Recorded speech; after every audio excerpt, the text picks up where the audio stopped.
I am Matt Wolf, and I'm the director of Pee-wee as Himself, which is a two-part doc on Paul Reubens, aka Pee-wee Herman. How did this start? Well, I grew up on Pee-wee's Playhouse. I think for most people who are creative, weird, or different from my generation, Pee-wee's sort of part of your DNA. And I've made a number of films about what you might call unconventional visionaries, but nobody as iconic as Paul. And I tried to reach out to him for years, not at a high level, just unsuccessfully trying to get a letter to him.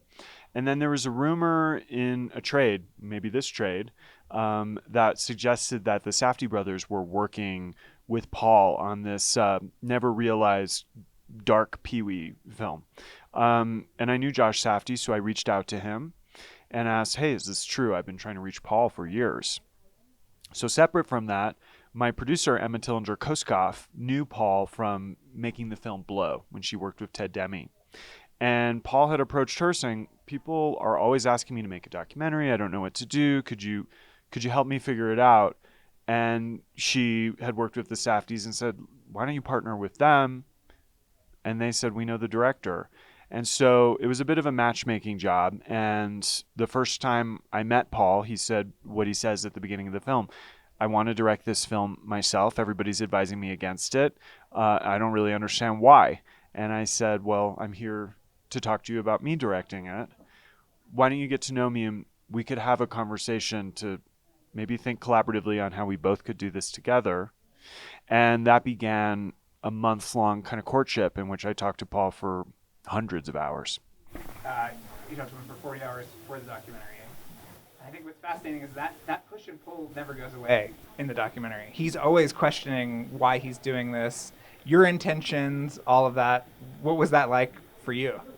Well, the first day of the interview, I knew that Paul would be able to give a pretty monumental interview because he's a talker. He was a talker. We would FaceTime or Zoom for usually an hour and a half minimum.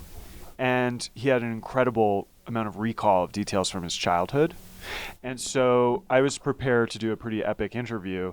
But on the first day, the whole kind of rebelling against the process or kind of pushing back on me or telling jokes as a way to avoid addressing more kind of difficult subject matter, I realized that's how it was going to go.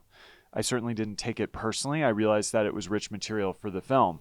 And Paul and I, early on in this process, kind of decided to document our own relationship. We were kind of recording our phone calls because there was something at play in our relationship that reflected who Paul was. He was, by his own admission, incredibly controlling.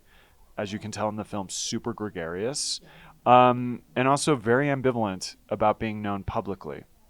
And so as we were filming, these interstitial moments became more interesting, and then we started to kind of have it out about the conflict in our own relationship and Paul's own kind of ambivalence about being a subject of a film and his resentment that somebody else had the agency to tell his story because Paul was somebody who lost control of his own personal narrative in the media. And it's also interesting because you kind of get the two sides of Paul that you touch on in the documentary, which is that he is incredibly warm and caring, but also has this streak where he can just kind of cast people off. I mean, you play that Phil Hartman clip from Howard Stern. That's really shocking. So, I mean, tell me how you felt about sort of seeing both sides of who Paul was. I mean, I'm really into, as a filmmaker, holding multiple feelings and multiple impressions of people at once. I think it's really important to not overly idealize your subject and to treat them in a rose-tinted manner. And I'm certainly not interested in doing hit pieces. I came into the project with a lot of affection for Paul, but also interest in him because of his complexity. And having falling outs and conflicts with creative collaborators is par for course for ultra ambitious, incredibly visionary artists. It did not surprise me, and I was pleasantly surprised that Paul was able to speak about it candidly because I think Paul was a self-reflective person who did a lot of work on himself and had time to meditate on relationships that were formative and challenging for him during his life. Did you ever get a sense from Burton if he felt this? Because you do this great. I mean, Paul talks about how he thought Burton kind of got all the lion's share of the credit for Pee-wee's Big Adventure. But Burton cast him after the scandal in Batman and Nightmare Before Christmas, right? So did he speak to that at all when you were talking to him? No, I think Tim was nostalgic for the first film he made and how incredible of an experience was and how kismet the whole situation was. I think him and Paul shared that sense of like the magic of your first major project in that early kind of collaboration.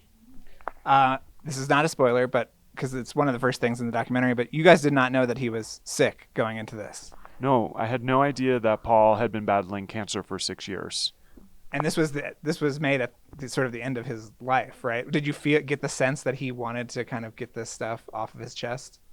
No, I did have the sense that Paul was motivated to tell his story in a way he hadn't been before, that it was going to be challenging for him, but that he threw himself into that process and was fully committed to being himself on camera in a way that was totally uncomfortable and something he had never done. The idea that these would be the last words that he would share publicly with the world was completely off my radar. Yeah, let's talk about that because at a certain point, you guys do actually have a sort of you fraction, and he does not want to continue with the documentary, but you get this voice memo that was 24 hours before he ultimately died. I mean, what was it like when you heard that? I mean, what was the sequence of events? Did you hear it and then you learned that he had passed quickly after? I mean, what was that like for you, sort of emotionally? Very intense. Yeah. I mean, the entire process of making the film was very intense. But I spoke to Paul about 2 weeks before he passed away, and we were scheduled to do a final interview with him the week after he passed. And we had a meaningful conversation in which I could tell something was wrong and something was affecting his health, but I had absolutely no sense of the gravity of it. And we had a conversation in which he kind of encouraged me to continue making the film that we had discussed making and gave me his blessing. And I was prepared to do that final interview. I found out that Paul died with the rest of the world on Instagram. Wow. And the day that Paul died, I started to read the transcript of our 40-hour interview. It was a 1,500-page transcript of our 40-hour conversation. I read it all day, all night, the next day, and started to see meaning in there that I didn't understand at the time of the interview. And I went to LA to try to connect with people who knew Paul and to understand what was going on and what I didn't know. And I met with Kelly Bush Novak, who was a very close confidant to Paul and his publicist for many years.